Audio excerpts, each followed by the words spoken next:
Bonjour à tous, vous êtes avec Vera Ley, tarologue, et je vous retrouve aujourd'hui pour un coaching lunaire qui va concerner la prochaine pleine lune du 25 mars 2024 à 8 heures heure de Paris. Dans un premier temps, on fera un focus planétaire pour voir un petit peu comment sont disposées les planètes dans le ciel, dans le système. Ensuite, on fera une numérologie du tarot et je vous dirai à quelle carte du tarot de Marseille correspond cette pleine lune. Et ensuite, bien sûr, on fera un tirage pour avoir des messages complémentaires avec le tarot mythique de Mademoiselle Lenormand. Donc restez bien jusqu'à la fin de la vidéo, vous avez peut-être un message qui va vous concerner directement. C'est parti pour un bref focus planétaire pour cette pleine lune qui est également une éclipse lunaire pénombrale. Donc on pourra dire que les effets pourront s'étendre jusqu'à 6 mois et non pas qu'à la seule lunaison. Alors l'axe qui est représenté par l'opposition Soleil-Lune est l'axe Bélier-Balance. Donc c'est l'axe du relationnel, ou comment je me positionne, moi en tant qu'individu, au milieu des autres et principalement au milieu de nos partenaires et de nos associés. Avec le Soleil qui est dans le signe du Bélier, donc une planète de feu dans un signe de feu cardinal, en plus, on a envie d'avancer, on a envie de se lancer des défis, on a de l'ambition, on veut que ça bouge, que quelque chose change. Et on a en face la Lune qui est en Balance, qui va venir nous dire oui, ça doit changer, mais attention, parce que ce qu'on a besoin, ce qui nous met en sécurité, ça va être l'harmonie qu'on a dans nos relations.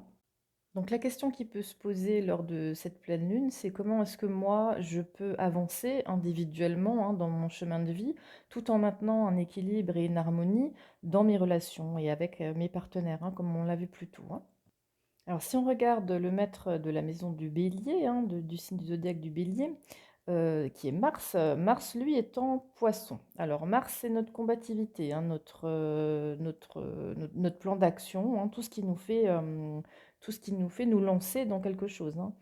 Et Mars qui lui justement, le dieu de la guerre, qui est en feu également, et ben lui au lieu d'être en feu, il est, sur un bateau, sur l'océan des Poissons, dans le royaume de Neptune.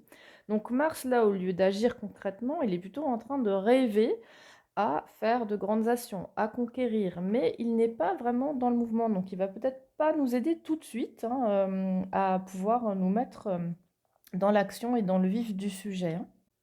La Lune, quant à elle, elle est dans le signe de la Balance, on l'a dit, et la Balance, elle est gouvernée par Vénus. Et Vénus, elle se trouve en Poisson également.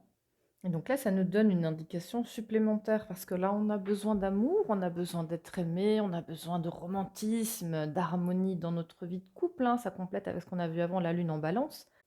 Et Vénus, qui représente du coup notre volonté d'aimer inconditionnellement, elle va se retrouver à côté de Saturne à cette pleine lune, qui lui vient fixer plutôt des limites, en lui disant oh là là, mets un peu de distance, attention à ci, essaie de cadrer un petit peu tout ça.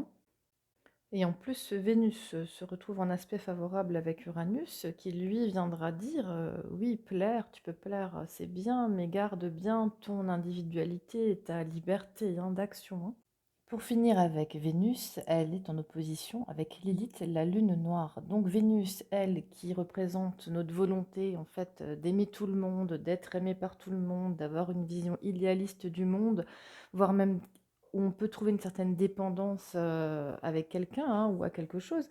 Et bien en face, on a l'inverse. On a cette Lilith qui, elle, refuse de se soumettre et qui veut garder sa liberté de pouvoir plaire à qui elle veut et par la même occasion de faire ce qu'elle veut avec son corps. Donc on a cette ambivalence entre la Vénus en Poisson et la Lilith qui, elle, est en Scorpion. Pluton, qui elle est la planète qui représente la capacité à aller en profondeur pour pouvoir transformer les choses réellement, elle fait un bel aspect à la fois au Soleil et à la Lune. Donc du coup, c'est très positif, ça va pouvoir nous aider justement à aller chercher, à aller puiser la force au fond de nous-mêmes pour opérer les changements qu'on désire faire. Dans un autre registre, on a toujours la conjonction entre le nœud nord, qui est donc notre incarnation, notre but d'incarnation, et Chiron, qui elle représente la blessure qu'on a à guérir et qui se trouvait lors de la nouvelle lune, dans la même position, dans le bélier, et donc en rapport avec l'affirmation de soi. Et là, juste à côté, on a Mercure, qui est notre façon de penser, notre intellect, notre façon de communiquer, la fonction hein, communicative, qui, elle, vient peut-être dire ici qu'on est maintenant prêt à faire bouger cela, dans le sens où on y réfléchit, on y pense et on peut même peut-être effectuer des déplacements pour essayer de parler de cette blessure d'affirmation de soi, hein, de comment je peux m'affirmer au milieu des autres, hein. C'est un petit peu la thématique toujours de cette pleine lune, hein. Enfin, on a Xérès qui représente, elle, c'est un astéroïde qui représente tout ce qui est la récolte, hein, qui est associé aux conséquences de ce que l'on a fait précédemment. Donc là, elle se retrouve en Capricorne, donc qui est là, la notion de travail, d'ambition, de maturité, et à la cuspide de la maison 10 quasiment, qui est la maison professionnelle, hein. Donc là, on peut s'attendre, il peut y avoir une promotion, ou en tout cas, vous allez probablement pouvoir récolter les durs fruits de votre labeur, et plus particulièrement dans le milieu socio-professionnel, hein. Là, j'ai fait le tour de ce que j'avais envie de vous parler pour cette prochaine pleine lune. Et restez bien avec moi puisque on va l'aborder sous l'angle de la numérologie du tarot. Eh bien, si l'on fait la réduction théosophique du 25 mars 2024, on obtient 18 qui correspond à la carte de la Lune en tarot de Marseille. Donc la Lune, au niveau archétypal, hein, ça représente l'intériorisation, hein, tout ce qui se passe à l'intérieur de nous, mais ça représente aussi la famille, le passé et les racines, hein. Donc, avec la Lune qui est maître de cette date, on est créatif, imaginatif. Par contre, on a besoin de temps pour créer, hein. Et quand on prend trop de temps pour créer, bah, ça laisse place à la réflexion qui est trop importante, à l'angoisse et à l'inquiétude, hein. Donc on peut aussi avoir le sentiment que quelque chose est en train de pourrir hein, ou de stagner dans la situation dans laquelle on est.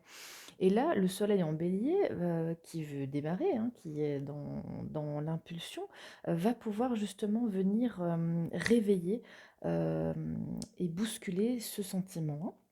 Alors la lune, qui est aussi donc associée au domicile, au foyer, aux habitudes, à nos routines, peut venir montrer une certaine ambivalence dans cette pleine lune, puisqu'on est dans une période d'un nouveau cycle. Et là, on va avoir une balance entre les habitudes que j'ai mis en place, mon petit cocon, et justement ce besoin et cette envie de changer les choses, hein.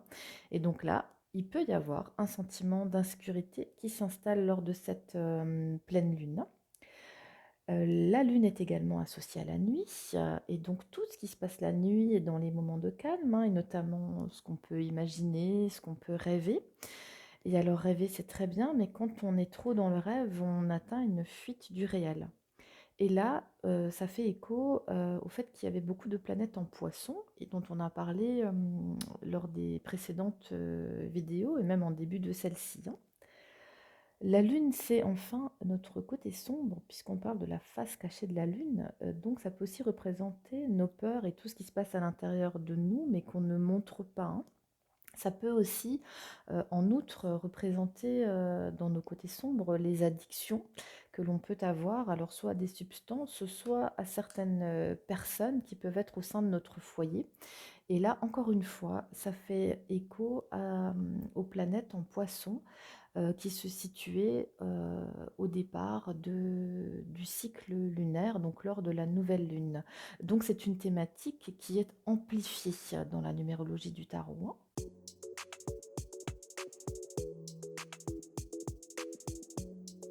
Quel est le message pour cette pleine lune du 25 mars 2024? Donc vous pouvez vous concentrer sur cette question, peut-être qu'un message vous est plus particulièrement destiné.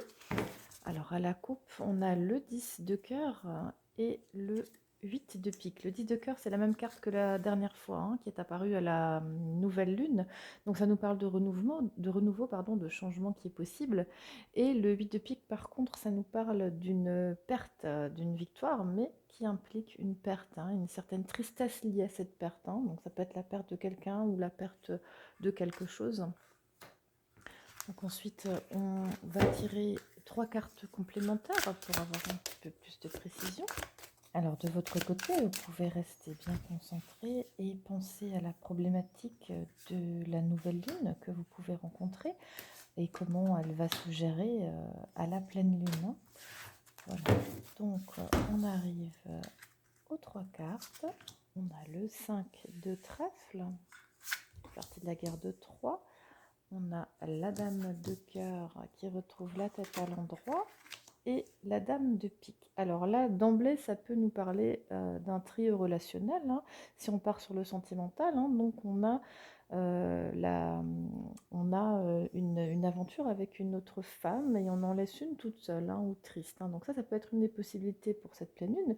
En dehors de ça, ça peut être un domicile que l'on quitte et auquel cas on sera protégé, hein, dans cette action de quitter ce domicile, mais on peut avoir une répercussion de sentiment de solitude. Alors, on part, c'est mieux, mais par contre on peut se sentir seul, hein.